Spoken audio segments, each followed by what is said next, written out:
Genade vir julle en vrede van God ons Vader en die Here Jesus Christus. Amen.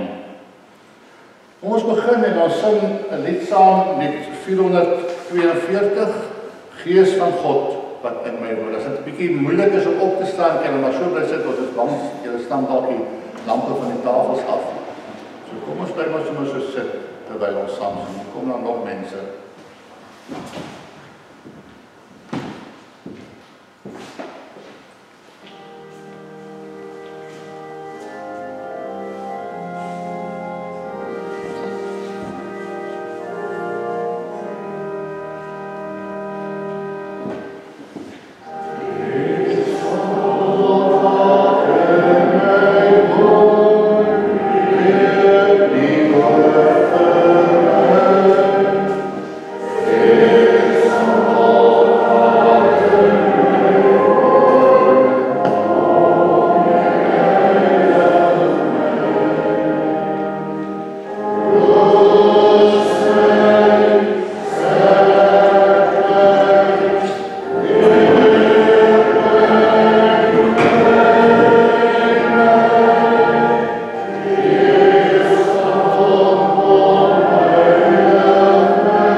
Geskal van God uit die hemel afkom en diegene wat aan Christus gesterf het, sal eerste opstaan. Daarna sal ons wat lewe en oorgebly het, saam met hulle in die wolke opgeneem word om die Here in die lug te ontmoet. En so sal ons altyd by die Here wees. Bemoedig mekaar dan met hierdie woorde. Net tot sover. Ek het vir gesê dat omdat dit vanjaar die 1700ste verjaarsdag van die geloofsbelijdenis van Nicea is, gebruik ons in hierdie Pinksterreeks die belijdenisse wat daarin saamgevat word. Ek gaan vanaand kyk na een van die belijdenisse oor Jesus. Die belijdenis dat Jesus weer sal kom met heerlikheid om te oordeel die wat nog lewe en die wat reeds gesterf het, wie se koningsheerskappy geen einde sal hê nie. Dit aldus die belijdenis van Nicea. Nou ek het gister en ook in vanoggend so oordenkend gesê dat hierdie belijdenis van Nicea het ontstaan as 'n regstelling op die dwaalleer van Arius, wat geleer het dat Jesus maar net 'n mens is en nie die seun van God en self ten volle God nie. En hierdie stukkie van die belijdenis is uiteindelik die uitkoms van Jesus se goddelikheid, sy wederkoms. Kan ek net sê, omdat hy ware God is, omdat hy nie maar net 'n gewone mens is nie, kan en sal hy eendag weer terugkeer na hierdie wêreld. En dit omvat 3 waarhede. Jesus kom weer, eerstens. Tweedens, hy sal die lewendes en die dooies oordeel. En derdens, hy sal tot in ewigheid regeer. Kom ons vra onsself vanaand die vraag af, watter verskil maak dit aan ons lewe vandag? Ek gaan so 'n paar gedagtes in julle midde los en dan wil ek hê moet ons dit so 'n bietjie met mekaar bespreek. Jesus kom weer. As ons na die wêreld kyk, raak 'n mens dadelik bewus van dinge soos die oorloë in Oekraïne, Palestina en Sudan wat net nie einde kry nie. En mens sien die hongersnood in Afrika, die mishandeling van diere, siektes wat tot die dood lei en wat jong kinders weeslaat. En al hierdie dinge, slegte dinge wat in die wêreld is, laat 'n mens baie keer voel dat God nie meer hier by ons teenwoordig is nie. Dit kan jou laat voel asof God in die hemel sit en ons maar aan ons eie lot oorgelaat het.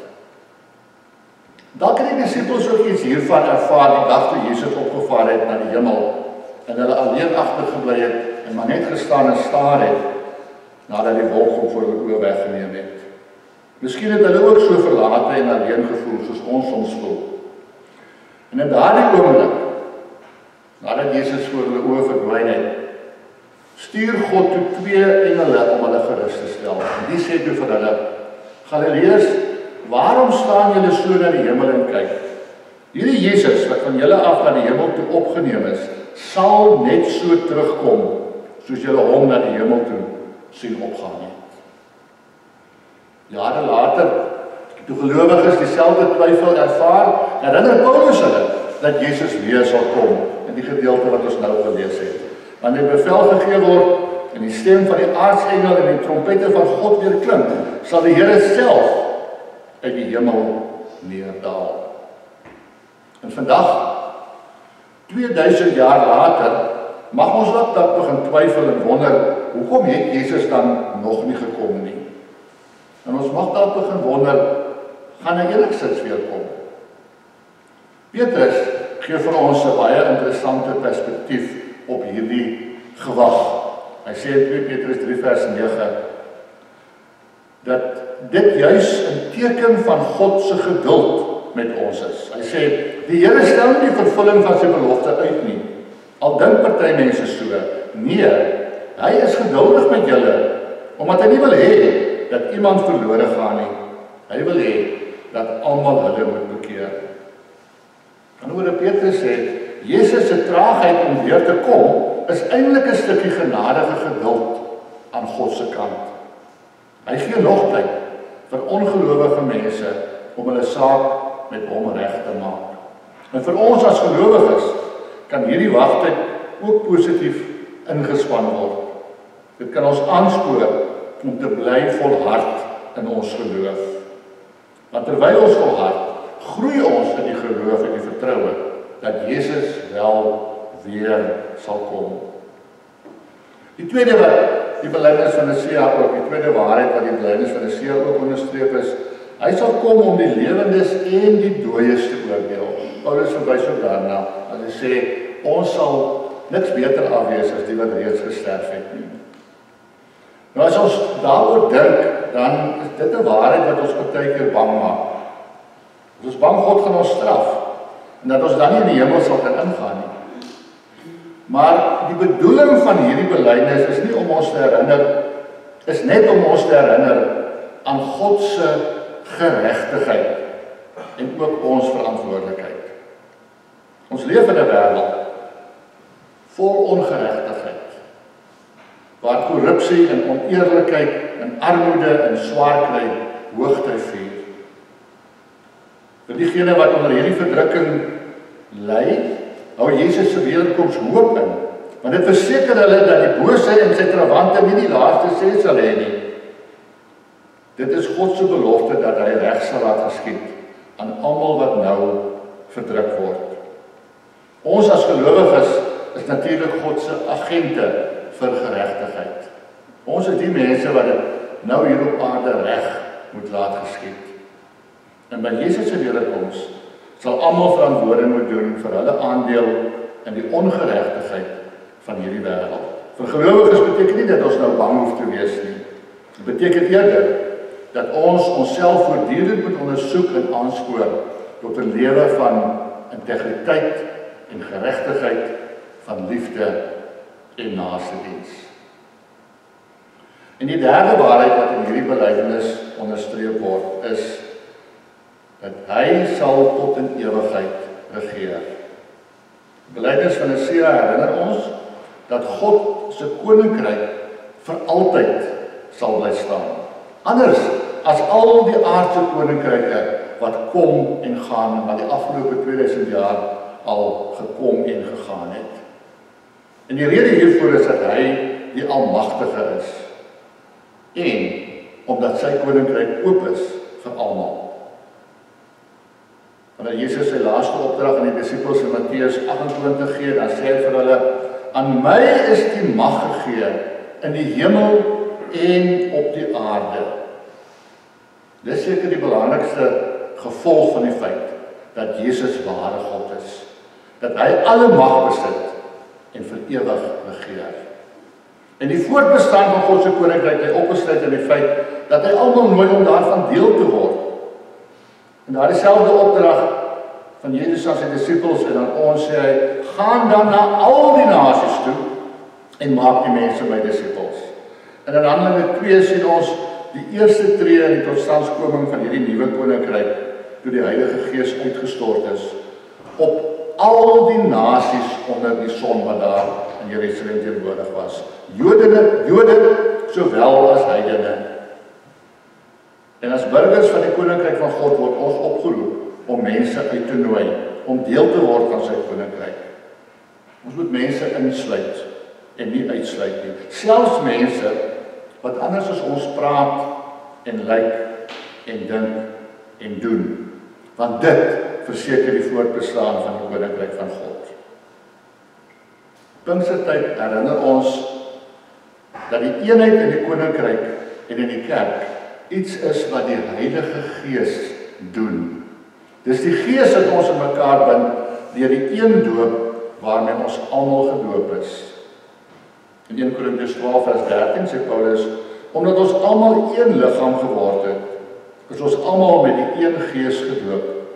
Of ons nou Jood of Griek is, slaaf of vry. Ons is almal van die een Gees deurdrink. Dit is die Gees van God, wat ons vul met vergifnis en omgee, sodat ons in vrede en harmonie met ander kan lewe. Dit is die Gees wat die verskillende gawes aan verskillende lede van die liggaam uitdeel, sodat hulle in afhanklikheid van mekaar saam kan werk tot voordeel van die kerk en die wêreld. Dit is die Gees wat ons almal aan Christus verbind, hy wat die hoof en hoeksteen van die kerk is. Kom dan laat ons die Gees van Pinkster toelaat om ook ons hier in eenheid en liefde saam te bind. Amen. Ek wil u vra om, soos u sit daar, in klein groepies, 2-2 of 3-3 as daar dalk meer is, of 4 by mekaar, net so 'n bietjie na mekaar te draai en 'n paar vragies te bespreek. Gaan met my opsit. Eerste een is, wat beteken dit vir jou om te weet dat jy eendag in die dood sal opstaan en vir ewig saam met Jesus sal lewe? Tweedens, verbeel jou gou, hoe sal dit lyk as Jesus nou op hierdie oomblik in die hemel neerdal? Wat sal jou reaksie wees? Derdens, hoe dink jy sal dit eendag voel as jy volgens 1 Tessalonisense 4 vers 17 saam met die wat nog lewe en die wat reeds gesterf het, op die wolke weggevoer word, die lig in die Here tegemoet. Ek wil ons moet bid oor alles wat ons nou gehoor het, maar dan veral aan 3 sake. Ons loof God vir sy almag, wat hy dan wanneer hy weerkom ook vir ons sal wys. Kom ons vra hom om ons te help om met integriteit en geregtigheid op te tree en om sy liefde en naastendiens uit te leef. En kom ons vra hom om het te laat sien hoe hy in en deur my aan die werk is, sodat jy ook aangespoor mag word om te volhard in jou goeie werk.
Genade van die Here Jesus Christus, die liefde van God ons Vader en die gemeenskap van die Heilige Gees bly met julle elkeen.